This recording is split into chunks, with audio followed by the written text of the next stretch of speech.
अस्सलाम वालेकुम।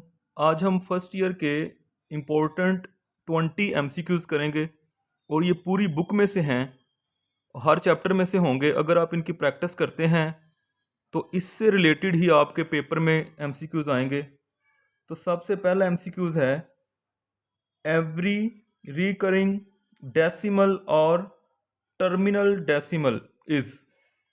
इंटीजर होता है, इर्रेशनल, रैशनल क्या होता है? तो इसका जो करेक्ट ऑप्शन होगा वो है रैशनल। ये क्या स्टेटमेंट है? हर नंबर जो कि या तो वो रिकरिंग होगा या फिर टर्मिनेटिंग होगा। देखें, जो रैशनल नंबर होता है वो ये होता है कि जैसे ये पॉइंट के बाद या तो डिजिट टर्मिनेट हो जाएंगे, फर्ज करें टोटल इतना ही है, पॉइंट के बाद 3 डिजिट आ रहे हैं, या फिर क्या होगा, पॉइंट के बाद डिजिट जो है वो रिपीट हो जाएंगे। ठीक है, तो दोनों केसेस में ये हमारे पास क्या होगा, रैशनल होगा। इर्रेशनल क्या होता है? इर्रेशनल ये है कि पॉइंट के बाद ना तो डिजिट जो है वो टर्मिनेट होते हैं, ना ही वो रिपीट होंगे, चलते जाएंगे। ठीक है, इस तरह। अच्छा, सेकंड क्या है? सेकंड है, for all A be real number. अगर ए बी के इक्वल है और बी ए के इक्वल है तो ये कौन सी प्रॉपर्टी है? ये हमारे पास सिमेट्रिक प्रॉपर्टी है। अगर ए बी के इक्वल है तो बी ए के इक्वल होगा। रिफ्लेक्सिव ये होती है कि रिफ्लेक्सिव में हम कहते हैं कि फॉर ऑल रियल नंबर्स, सारे रियल नंबर्स में क्या होगा, हर नंबर खुद के इक्वल होता है, ए इज इक्वल टू ए। ये रिफ्लेक्सिव है। ठीक है, और ट्रांसटिव क्या होती है? ट्रांसटिव ये होती है कि अगर ए इक्वल बी है एंड बी इक्वल सी है, देन ए इक्वल सी होता है। ये ट्रांसटिव है। तो ये क्या है? सिमेट्रिक। उसके बाद ये है कि अगर कोई भी सेट ए है और यूनिवर्सल सेट यू है तो ए इंटरसेक्शन ए कॉम्प्लीमेंट क्या होगा? आप याद रखें, किसी भी सेट का उसके कॉम्प्लीमेंट के साथ जब इंटरसेक्शन लेते हैं तो वो एम्प्टी आता है, और अगर यूनियन करें तो पूरा सेट यू आ जाता है। मतलब ये कि अगर ए यूनियन ए कॉम्प्लीमेंट करें तो फिर यू आएगा। इंटरसेक्शन उनकी एम्प्टी होती है क्योंकि इनमें कुछ भी कॉमन नहीं होता। नेक्स्ट है कि अगर ए सबसेट है बी का तो ए यूनियन बी क्या होगी? वो सेट बी के इक्वल होगी क्योंकि ए सबसेट है बी का।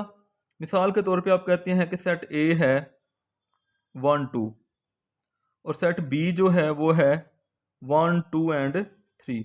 अब यहाँ पे क्या है, ए सबसेट है बी का, तो अगर आप ए यूनियन बी करते हैं तो वो क्या आएगी, 1 2 एंड 3। तो वो किसके इक्वल आ गई? सेट बी के इक्वल आ गई। नेक्स्ट ये है कि ये जो सेट है इसमें ये कितने एलिमेंट हैं?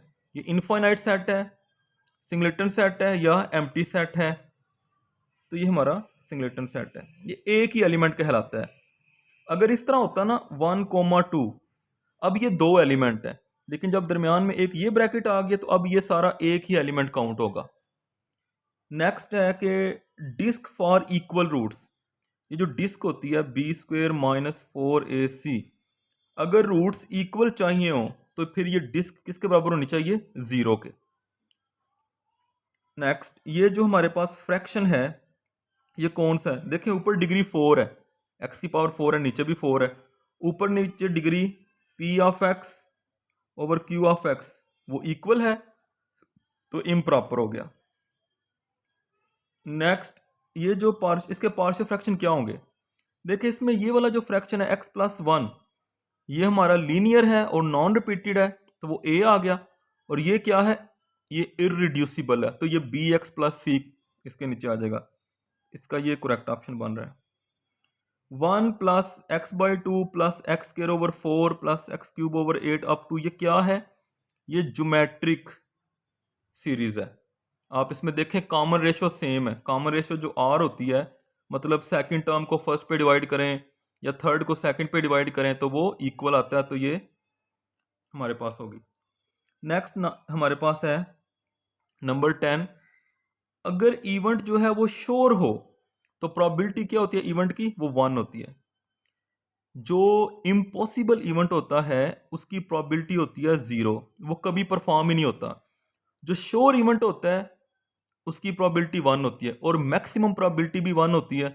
प्रोबेबिलिटी जो है उसकी रेंज ही होती है probability of any event less और इक्वल टू 1 ग्रेटर और इक्वल टू 0।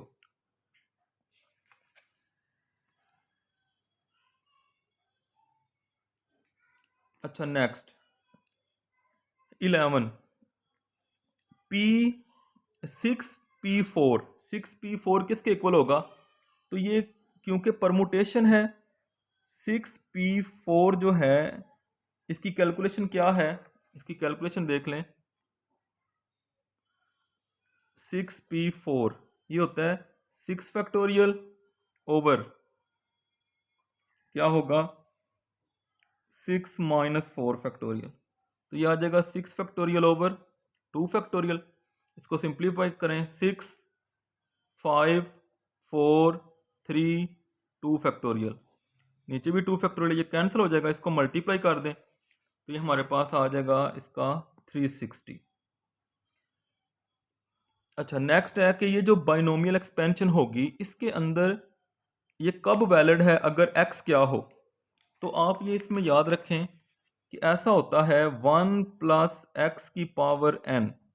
तो ये जो सेकंड टर्म है इसको x बोलते हैं, तो इसकी जो एब्सोल्यूट वैल्यू है इसका जो मॉड है वो लेस देन 1 होना चाहिए। तो अब यहाँ पे सेकंड टर्म क्या है, वो है 2x। इसका मतलब है कि जो 2x का मॉड है वो लेस देन 1 होना चाहिए। तो 2 को मॉड के बाहर लिख सकते हैं क्योंकि उसकी वैल्यू 2 ही आएगी। तो x mod is less than 1/2। तो इसका करेक्ट जो बनता है वो बनता है x mod is less than 1/2। Straight angle, straight line angle, जो सीधी लाइन होती है उसका एंगल कितना होगा? तो इसका एंगल बनता है हमारे पास हाफ रोटेशन, ये भी कह सकते हैं, पाई रेडियन भी कह सकते हैं, 180 डिग्री भी कह सकते हैं, ऑल, इसके सारे ही ऑप्शन बनते हैं। ऐसे एंगल जिनकी इनिशियल और टर्मिनल साइड सेम होती है with same initial and terminal side, उनको कहते हैं को टर्मिनल एंगल।